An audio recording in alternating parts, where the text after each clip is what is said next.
Hey guys, I'm gonna try to not give you motion sickness. I can't find my camera that I would normally use for a video like this.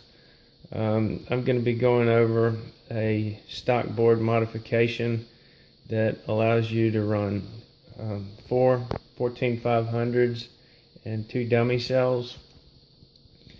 The reason for that is it's a lot safer to do it that way than mixing 14500s with AA lithium batteries, and it's a lot more economical for you, and you can get a lot more juice out of the 14500s. Alright, so what we've done there is, forgive me, I'm not an electrician. I asked Sergey if we could do anything to allow us to do that, and what we did was we replaced this part right here. I believe that's the magazine or the mag motor voltage regulator. I'm not really sure on that, but we replaced it. Well, that might be. Well, anyway, we replaced this part with one that is bigger, for lack of better terminology, because I don't know what this stuff does. All I know is that it allows you to run four 14500s.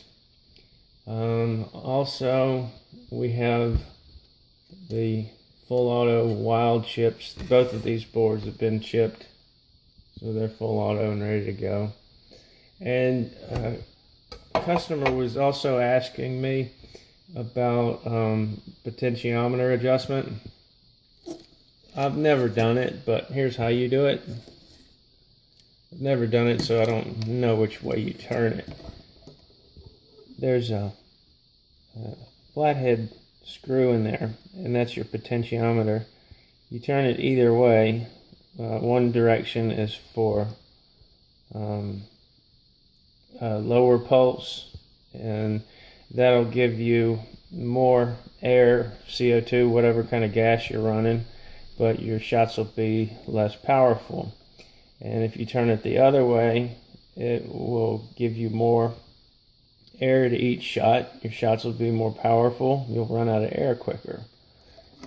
And it's also going to drain your batteries a little bit faster. Now, the way the board sits in the housing is like this.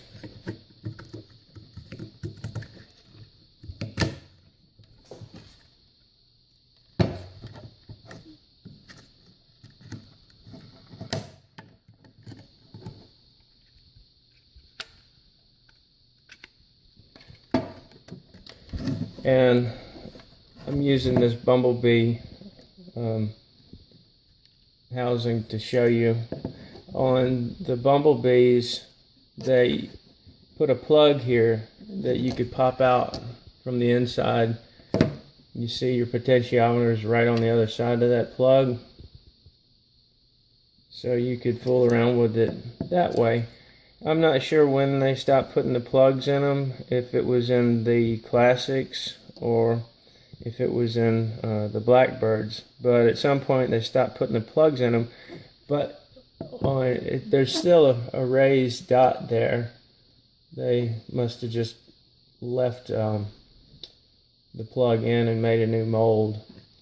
But in that case, what you would do is just simply drill out that the raised part, if it's not a plug, and you can get rubber plugs from your hardware store to fit whatever size hole you wind up drilling.